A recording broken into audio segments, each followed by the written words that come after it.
Shalom Aleichem, meu irmão e minha irmã, como vão vocês? Que Hashem vos abençoe em nome de Yeshua. Hoje nós vamos falar sobre a Parashá Naso, que significa fazei uma contagem. Essa Parashá vai desde números 4:21 até 7:89. Vamos então trabalhar um pouco nessa Parashá e eu gostaria de fazer uma pequena introdução e depois de nós falarmos sobre o ministério.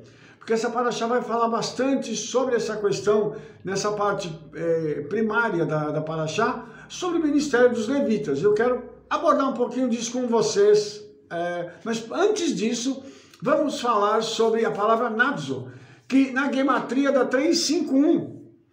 E se você fizer a redução de 351, 3 com 5, 8, mais 1, 9, nós chegamos à palavra Emet, que é verdade. Então, essa Parashá, ela é uma Parashá que tem o objetivo primário de nos transmitir as verdades do Eterno, ou a verdade do Eterno, para que os nossos corações possam ficar embasados em algo que é plenamente plausível e precisa ser vivenciado no nosso dia a dia. Mas a palavra Naso, que tem essa gematria 351, o valor da gematria também é o valor da frase Beni Dor Deah, que em hebraico significa geração do conhecimento. Olhe como essa Parashá então é atual, porque hoje, em nossos dias, nós temos essa geração, que é a geração do conhecimento, né? É o que dizem que essa geração nossa é uma geração que tem muito conhecimento, aquela coisa toda e tal, mas nós sabemos que existe uma diferença, e eu já falei isso em outros vídeos, entre informação e conhecimento. Então, essa pode ser a geração da informação, mas do conhecimento, nem tanto. Porque nós não temos hoje muitas pessoas que se atêm ao conhecimento legítimo, ao conhecimento verdadeiro, ao aprofundamento naquilo que elas têm de conhecimento. Então, essa palavra Naso, que tem essa gematria de 351, também está ligada à palavra Davar, Galuye, Ve Yaduá, que significa a palavra não escondida, mas conhecida. Então, esse tempo que nós vivemos é um tempo de revelação da palavra, de fazer com que as verdades contidas na Escritura, que há tempos estavam escondidas, hoje viessem à luz. Por que só hoje? Por que isso tem acontecido só nos últimos anos? Por que não aconteceu nas gerações anteriores? Porque nós estamos vivendo o tempo do fim. E quando chegassem os últimos dias, a palavra do Eterno, ela precisaria inundar a terra como as águas cobrem o mar. Com que objetivo? Primeiro, fazer com que a palavra do Eterno seja conhecida. Segundo, mostrar quem é o Mashiach, quem é o escolhido do Eterno para trazer a redenção da humanidade. Nós estamos falando de Yeshua. Terceiro, para que essa palavra possa alcançar o coração de muitas pessoas e aqueles que não quiserem essa palavra, no dia do juízo, não poderão ter a oportunidade de dizer ao Eterno assim: ah, eu não sabia. Ou seja, as pessoas serão julgadas pelo conhecimento, pelo acesso que tiveram à palavra do Eterno, e ninguém vai dizer assim: ah, eu tenho uma desculpa para dar para você, Eterno, porque eu não tive acesso a essa palavra, Eterno, por isso eu não podia me converter, eu não podia mudar de vida, eu não podia ter um outro padrão, porque eu nunca conheci outro padrão. Então, os irmãos entendem como isso aqui é sério, como isso aqui é algo extraordinário, que o Eterno tem mostrado para a gente aqui, o valor da palavra dele nos nossos dias. Mas também tem uma outra coisa que é muito interessante, porque essa Parashá, nós temos um total também de 176 versos. E o que significa isso? Se você fizer uma redução de 176, 1 e 7 dá 8, com 6, 14. O número 14, na tradição judaica, está ligado à palavra David. E Davi, segundo nós já conversamos aqui também em outros vídeos, é a palavra, é um dos nomes que a tradição judaica diz pelos quais seria chamado o Mashiach. Então, nós entendemos também uma outra coisa. Por que Yeshua era conhecido na sua época como Ben David?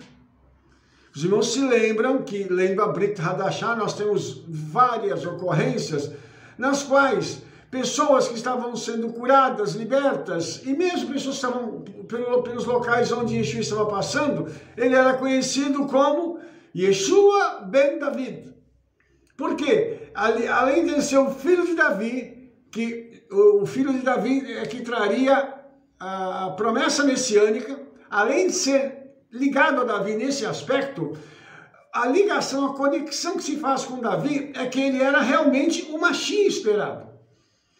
Por isso é tão importante esse conhecimento, essa paraxá, então ela vai revelar para a gente vários aspectos do Mashiach. Lógico, eu não vou ter como abordar toda a paraxá para poder te mostrar isso, mas leia toda a paraxá e você vai ver os aspectos do Mashiach que você vai encontrar nela. Nas leis e nos mandamentos. Faça isso porque é necessário para que nós tenhamos esse conhecimento, essa conexão com o Mashiach. Então, olha só que coisa tremenda essa aqui. Números 4:2 diz assim: toma a soma dos filhos de Coate, do meio dos filhos de Levi, pelas suas gerações, segundo a casa dos seus pais. Da idade de 30 anos e para cima, até 50 anos, será todo aquele que entrar nesse exército para fazer obra na tenda da congregação. Estes dois versos, eles são, no mínimo, curiosos. Curiosos porque fala dessa chamada, desse arrolamento, vamos dizer assim, dos filhos de Levi, das famílias inseparadas, para que essas famílias pudessem, então, ser alocadas e colocadas no serviço do tabernáculo.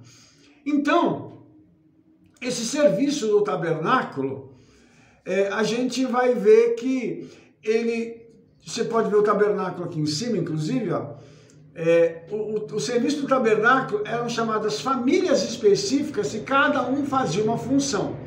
Então a gente vai depreender daqui um princípio. Logo de cara tem um princípio, tá?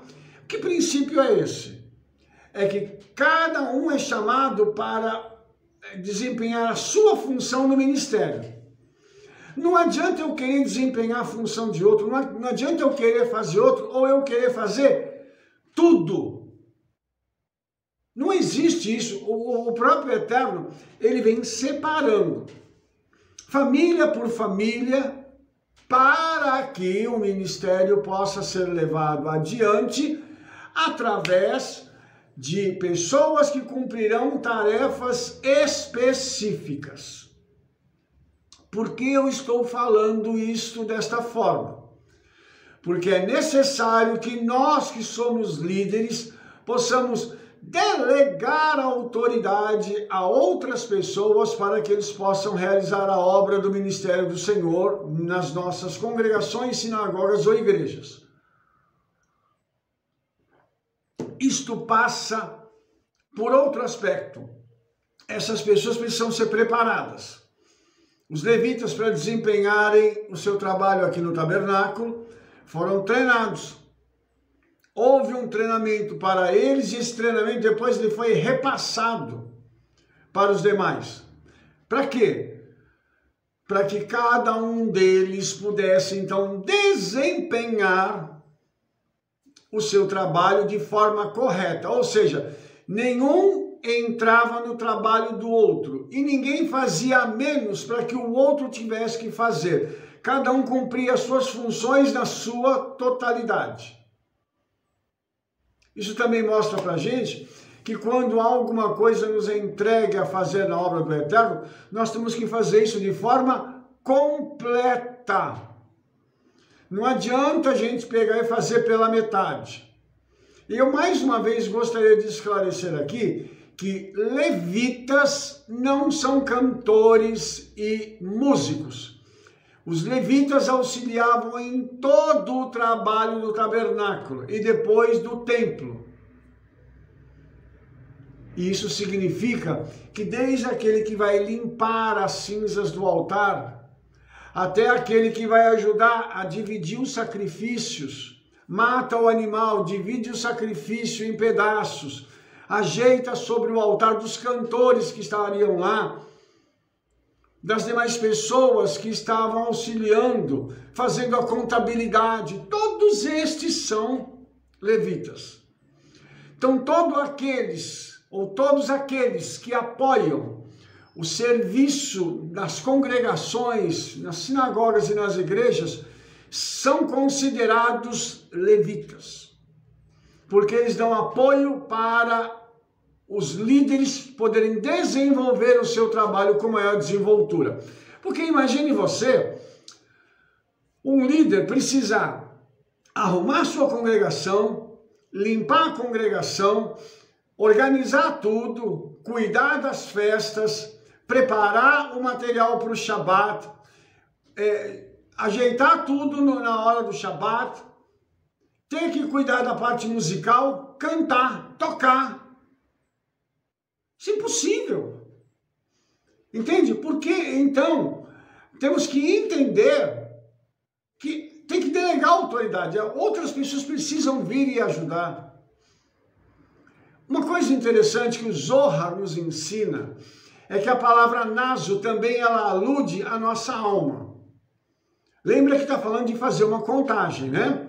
Então, é como se a nossa alma, a cada noite quando nós dormíssemos, ela estivesse no estado de repouso, né? O nosso corpo está repousando e a nossa alma ela não dorme. Mas ela estivesse então prestando contas ao Eterno do dia que ela passou, do que ela fez. Então, e uma outra coisa interessante é que a alma ela precisa manter a sua conexão direta com o Eterno durante toda a sua vida. Ela não pode se desligar da sua origem. Então isso significa que nós, que somos pessoas tementes ao Eterno, precisamos que a nossa alma, as nossas emoções, os nossos pensamentos estejam conectados com o Eterno o tempo todo. Também a palavra naso, segundo Zohar, tá? Está aludindo a esses homens que eram justos e que precisavam ser contados. Por quê? Porque eles são tidos como exército. Eu li agora há pouco para você aqui na Torá. Eles são como se fosse um exército espiritual. Eles são, de certa forma, comparados aos anjos, como se eles fossem esse exército celestial de anjos na terra, com carne, sangue, com emoções, com vontades, com desejos. E aí, essa conexão que nós temos com o Eterno, as nossas almas e o serviço sacerdotal que nós prestamos ao Eterno, permite que nós nos desliguemos da escravidão passada que tivemos, daquelas conexões que nós tínhamos com o mundo. E quando nós fazemos isso, quando nós somos obedientes na obra do Senhor, quando nós somos diligentes para fazer a obra do Senhor, quando nós cumprimos o nosso chamado, nós então, através da nossa obediência, atraímos a glória do Eterno.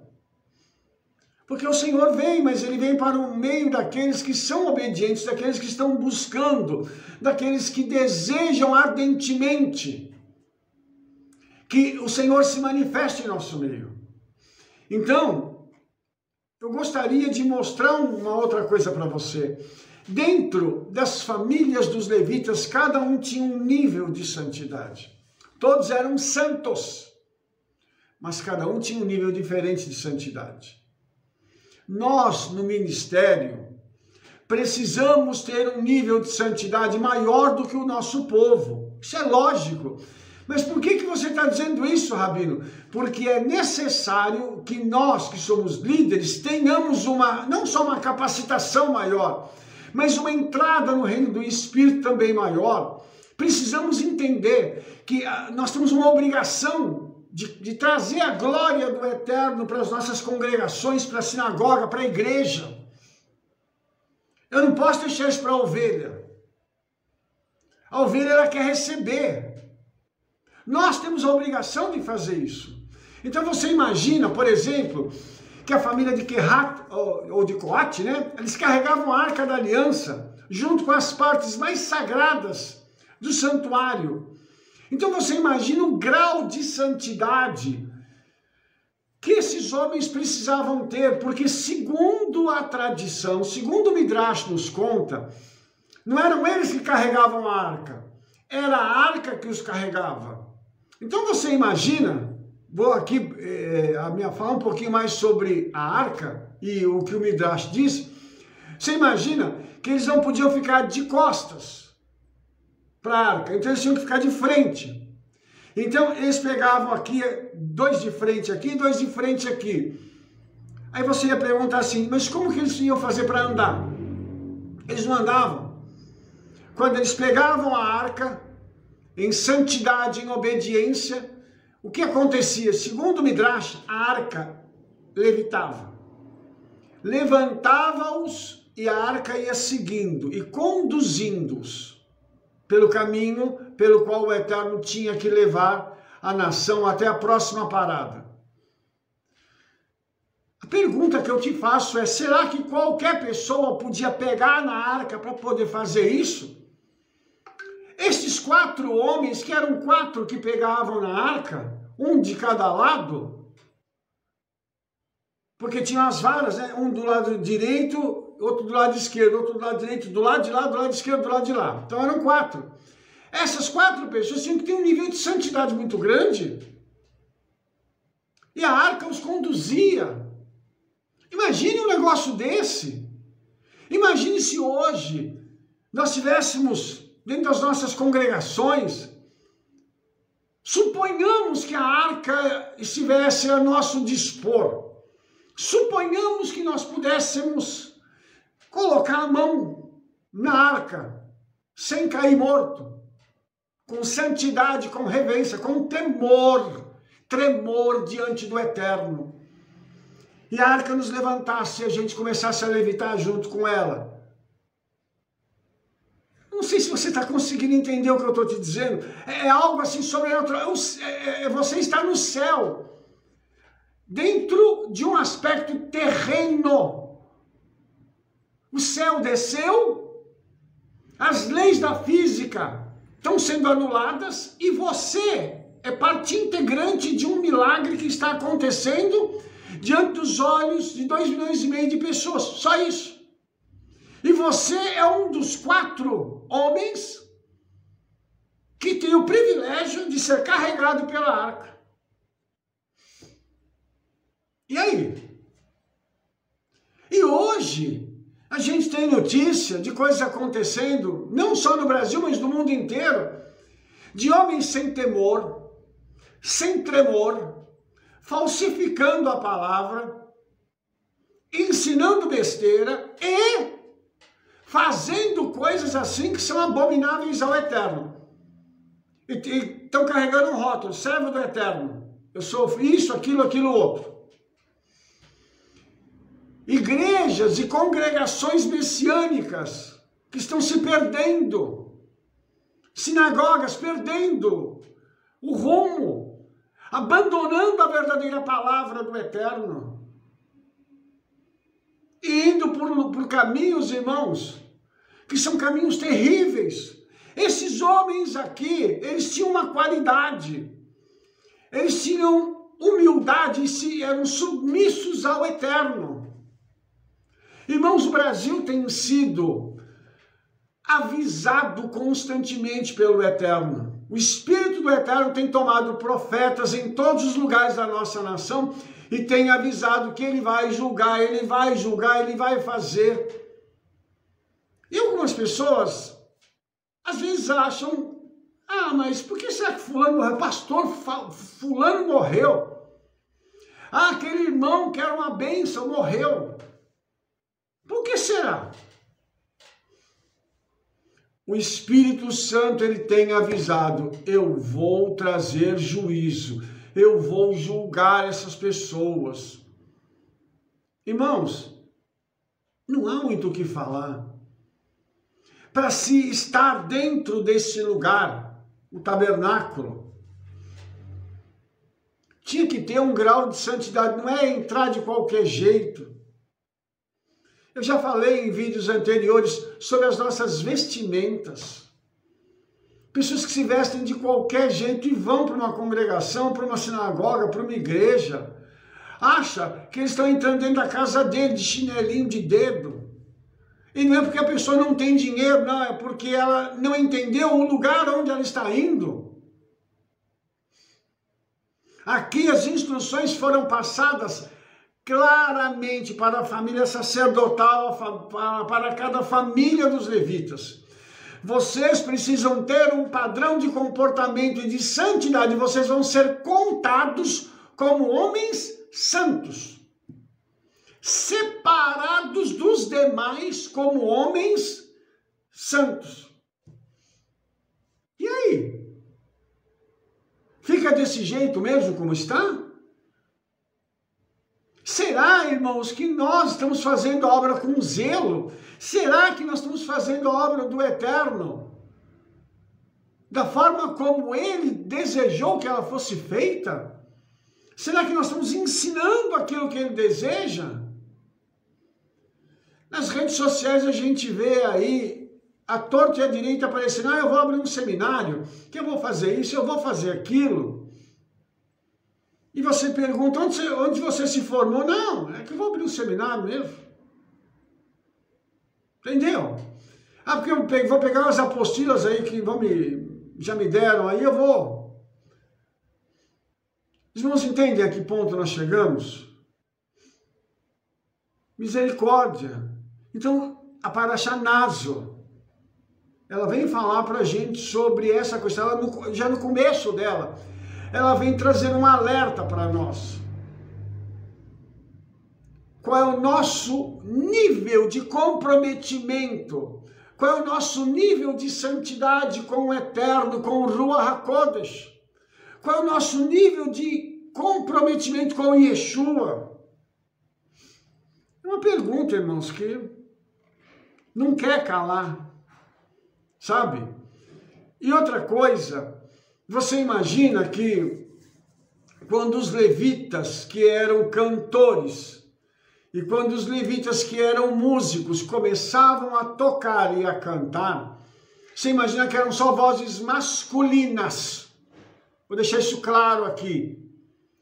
Imagine quando eles começavam a entoar cânticos ao Eterno. A glória do Eterno vinha. Eu tenho uma opinião sobre isso. Na minha opinião, quando eles começavam a cantar, acho que o Eterno dizia assim no céu, para os anjos que estavam cantando lá, para um pouquinho, para que eu quero ouvir eles aí. De vocês eu ouço toda hora, deixa eu ouvi-los cantando agora. Porque eles estão cantando com a kavaná, com uma intenção de coração, isso está subindo, está chegando na minha presença. Deixa eu dar uma olhada lá como é que está a coisa. Algumas vezes, irmãos, já aconteceu de nós estarmos cantando, louvando ao nome de Yeshua na nossa congregação. E pessoas, depois me perguntaram, Rabino, quantas pessoas estavam lá? Umas 25, 30 pessoas. Parecia que tinha pelo menos 300 pessoas, Rabino. Eu ouvi um coro cantando. E me arrepia falar um negócio desse. Parece que havia muito mais gente presente, Rabino. Isso fora as ocasiões em que o céu desceu, literalmente desceu entre nós. E pessoas não suportavam isso. Sabe por quê, irmãos? Porque nós vamos fazer a coisa certa, não é fazer, desculpe a expressão, meia boca. O pessoal que canta, o pessoal que toca, precisa estar em sintonia entre si. Não tem que ter competição. Aí eu toco melhor do que o fulano, eu canto melhor que a fulana. Tem que haver união, e essa união tem que entrar dentro de si, cada um, para ter unidade. Um gato e um cachorro podem estar em união, mas podem não ter unidade. Entenda isso. Nós vamos ter unidade, porque é nesse momento que a bênção é derramada. Se o pessoal que toca e canta já consegue trazer a presença do Eterno para o nosso meio, a pessoa que vai trazer a palavra, se ela já estiver nesse mesmo mover, a congregação vai receber, com certeza. Por isso, irmãos, nós temos que ter essa sensibilidade. Nós fomos chamados para isso. Entendeu? Para as pessoas olharem e dizerem assim, é aqui que eu quero ficar. Esse lugar não é outro senão a casa de Elohim. Yaakov disse essas palavras. As pessoas precisam entrar nas nossas congregações, sinagogas e igrejas e dizerem assim, esse lugar é a casa de Elohim. E não se preocupar com fofoca, com olhar a roupa de um, a roupa de outro. Ah, porque o fulano é isso, é aquilo. Não. Nós estamos indo para a casa do Senhor, como as pessoas iam para o tabernáculo. Com que mentalidade? Eu vou buscar a face do Eterno. Eu vou lá porque eu quero ver o meu Senhor. Eu vou colocar minha melhor roupa. Eu vou me preparar espiritualmente. Eu já vou chegar lá pegando fogo. E aí eu vou ajudar a incendiar os demais irmãos. A minha santidade vai contaminar a santidade de outros irmãos. E a liderança que já vai estar num outro patamar vai poder então transmitir a palavra do Eterno e o milagre vai acontecer com toda certeza. Eu estou dizendo isso, irmãos, de experiência própria. De coisas que acontecem em nosso meio. Pessoas que são curadas, pessoas que são tocadas pelo Ruach HaKodesh, sem que nós precisemos tocar nessas pessoas. Às vezes você diz uma palavra e o milagre acontece. Entenda, nós estamos chegando, irmãos, num tempo em que as coisas estão ficando cada vez piores. E nós hoje precisamos ter esse nível de comprometimento e de santidade e elevar esse nível cada vez mais. Para não perdermos essa nossa conexão, para não perdermos esse nosso passo a passo com o Senhor. Aqui, as famílias dos levitas, cada um fazia uma coisa. Cada um tinha um nível de santidade. Mas a gente tem que se lembrar que mesmo assim, eles estavam sujeitos ao pecado. Mesmo assim, estavam sujeitos ao orgulho, à arrogância. É preciso que nós nos mantenhamos, então, não só em santidade, vivenciando a palavra. Lembrando que eu sou parte de um corpo, eu não sou o corpo. Eu sou um pedacinho, uma partícula do corpo. E por ser um pedacinho dele, eu necessito do resto do corpo, para que eu tenha vida plena. Quando nós entendemos isso, então vamos falar assim, eu preciso do meu irmão, eu preciso da minha irmã, eu preciso do meu rabino, eu preciso do meu pastor, eu preciso do meu apóstolo. Tudo isso, irmãos, a Parashá Naso está nos ensinando. Está nos dando como legado alguns princípios que eles estão inseridos dentro dessa questão dos levitas. O quão importante é para a obra do Eterno que cada um de nós estejamos preparados para fazermos a obra. E não é fazer de qualquer jeito. Não é chegar na sua congregação atrasado. Não é chegar com qualquer roupa. Não é chegar na congregação depois do horário. Ah, mas eu tive um problema lá. Sai de casa mais cedo, mas faça as coisas com diligência. Faça as coisas com zelo. Porque o Senhor vai cobrar de cada um de nós. E para mim finalizar, irmãos, eu gostaria de dizer uma coisa para você. Todas as vezes que nós estamos trabalhando na obra, geralmente a Torá usa uma palavra, executar o ministério, Essa palavra é abad, que vem de eved, que significa trabalhar, no sentido de adorar ao Eterno. Todo o nosso trabalho, todo o nosso ministério, a nossa avodá, nosso servir ao Eterno, precisa glorificar ao nome dele e adorá-lo. Então, tudo aquilo que nós fazemos dentro das nossas congregações, nas nossas igrejas, sinagogas, ou no nosso dia a dia, é para adorar ao Senhor. E Yeshua precisa ser honrado e glorificado a cada passo, a cada palavra e a cada atitude da minha vida. E eu não posso deixar de dizer às pessoas que eu estou fazendo isso e que eu faço o meu melhor e faço tudo certo, porque eu sou um servo de Yeshua. Porque ele e a palavra dele é que tem me ensinado a agir dessa forma. Receba as instruções, assimile-as e vamos servir ao Eterno juntos, da melhor forma possível, em nome de Yeshua. Amém?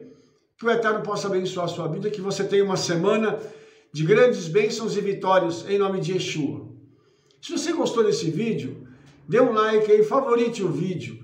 Clica no sininho para você receber também todas as nossas recomendações. A cada vez que eu fizer um novo vídeo e postá-lo, você vai receber uma mensagem para você poder estar acessando o nosso vídeo. E conte para todo mundo o trabalho que nós estamos fazendo. Espalhe esse vídeo para todas as pessoas que você conhece. Nós nos veremos no nosso próximo vídeo. Shalom.